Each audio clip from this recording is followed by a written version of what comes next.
Kwanirizaako mukwano gwange najja osinzira okuba nga otuwuliriza kuyeekomera ku UG Updates TV ntegeeza nti nkulisa obwakedde gwe muganda wange yonna gy'oba ng'osinzidde.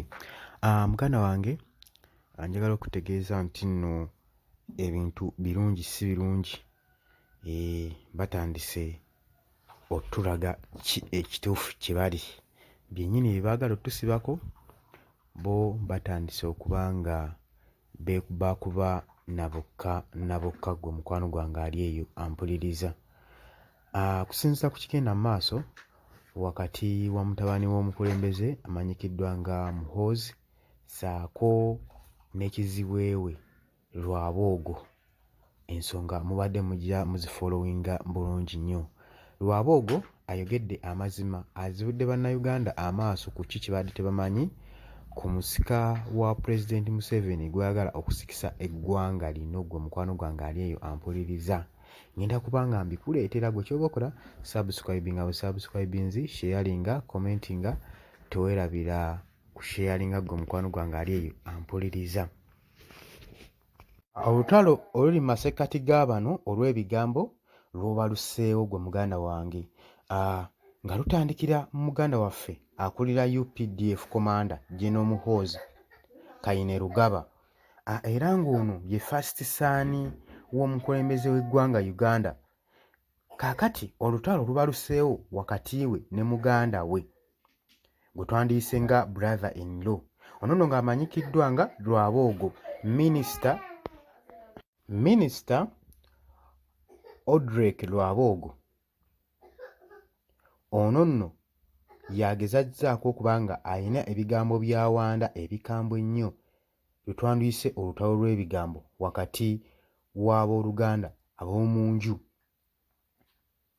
Kino nno kirese social media ng'ennyamidde okusinziira ku badde bitambulira ku mikutu gwe mukwano gwange ali eyo, nga Lwaboogo ebigambo by'awandulira musajja mukulu ono tebiwoomya yadde nakabululu gwe mukwano gwange ali eyo. Kaakati nno eno ensiitaano ezzeewo oluvannyuma lw'okulikoodinga akatambi akali arrogantly okuva ewa Minisita Lwaboogo, okuva eri Minisita Lwaboogo eyasandise okuba nga ateekawo embeera ku mukutu guno ogwa Twitter gwe mukwano gwange ali eyo ampuliriza.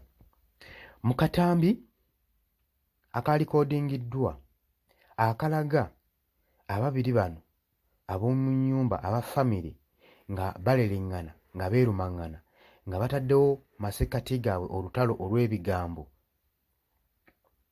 Lwambogo atugamba nti nno General Muhoozi yeebrandinga nga ye okuba nga ali awo omuntu ali drunkard, omutamiivu, yeefudde mafiya era omuntu oweefujja ennyo, era eyagaana n'okugaana enfunda nnyingi tumubuuliridde okuba nga alekeraawo okunywa, nga ye omuntu omukulembeze gw'atunuulidde alekeraawo okuba nga anywa omwenge mu ngeri ey'enjawulo, enfunda ez'enjawulo, naye ono yagaana okyusa. Okusinziira kusisinkana kitaawe Pulezidenti Yoweri Kaguta Museveni, Lwambogo teyalekedde awo kubanga asitoopinga okuwanda ebigambo eri Muhoozi. Era yagenze mu maaso n'okumwakyuzinga ng'agamba Muhoozi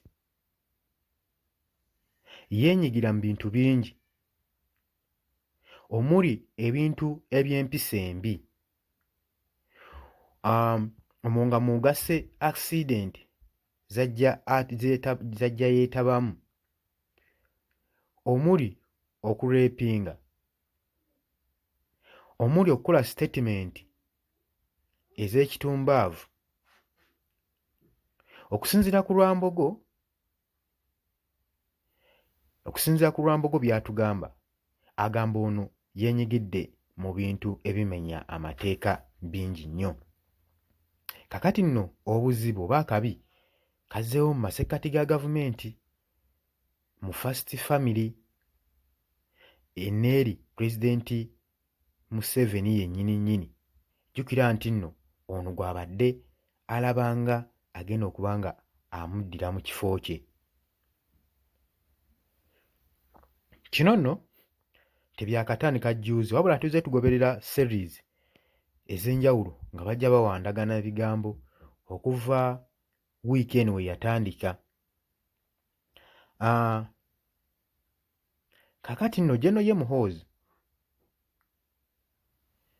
olw'okuba nti nno bino ebintu byatandikawo wiiki eri ewedde, Muhoozi yagezaako okuba nga akwetisayizinga kitaawe mu gavumenti asobole okuba nga ata omusajja we Bwoya gwe yasiba kwe byatandikira. Kulaala ezo ezaali zigenda mu maaso n'okuba nga basiba abeenyigira mu buli bw'enguzi. Pulezidenti Yoweri Kaguta Museveni kitaawe wa Muhoozi yasiba Bwoya nfanfe owa Muhoozi. Kaakati olutalo lwali awo masekkati ga taata n'omwana ng'agamba tamunywanyi wange.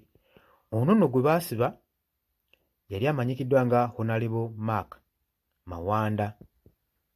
Mawanda ono yaditendingibwa n'akyajingibwa ku bwa bw'enguzi, naye Gen. Muhoozi yakleiminga n'agamba nti okusiba kwa muganda wange ono tekwali mu mateeka, naye bamusibye lwa nsonga lw'abo abamafiya abali mu gavumenti. Abali mu gavumenti kwegamba bye baanokolayo baagamba nti no bwe basinze okwandamayininga n'okutyoboola politikisi wa Uganda oba okuteekawo inspiration embi mu politikisi. Muhoozi yanokoddeyo figa mu minisitiri naddala Lwambogo amwakyuzinga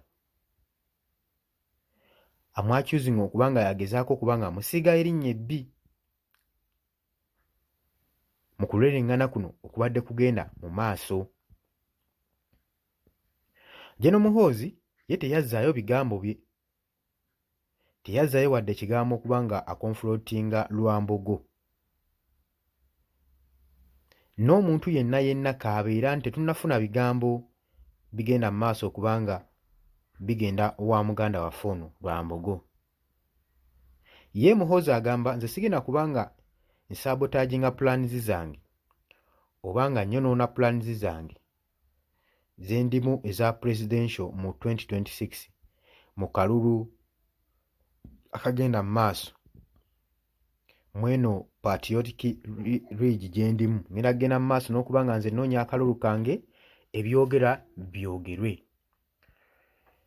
Minisita Lwaboogo tiyakomye awo, yagenze maaso n'okukomentinga ng'agamba newankubadde nze mmaliriza nga ndi ne explosive lawyer mu public funds zonna, naye mu katambi yagenze maaso ng'agamba Muhoozi ye muntu ali unfit okuba nga akulembera eggwanga lya Uganda, ng'era akozesa olulimi olukambwe ennyo, ekintu ekyashookinze abantu bangi wano mu Uganda. Yalifaananize Muhoozi nga ali awo omuntu ali slogan, omutamiivu, omunywi, ne expressinga n'agamba ye takkiriza nti omuntu nga Muhoozi ali mu kalakita ye tasobola kuba nga ayimirira ku bukulembeze asobole okuba nga atwala eggwanga mu maaso. Oba okitegeera gwe mukwano gwange ali eyo, yagezezzaako nnyo okubabikkulira ki ekigenda mu maaso. Agamba nti nno newankubadde baagala yeesimbewo mu National Resistance Movement mu 2026 mu presidential elections, kati ate eno attention ezzeewo okubanga Rwaboogo agezezzaako okuba nga basigira ekifaananyi eri ffiga Pulezidenti Museveni gy'agala obaleetera mu ggwanga, kati kireeseewo entiisa mu balonzi ba National Resistance Movement. Jjukira nti nno taata abadde ayagala ono y'aba agenda mu maaso n'okuba nga asikira entebe eno.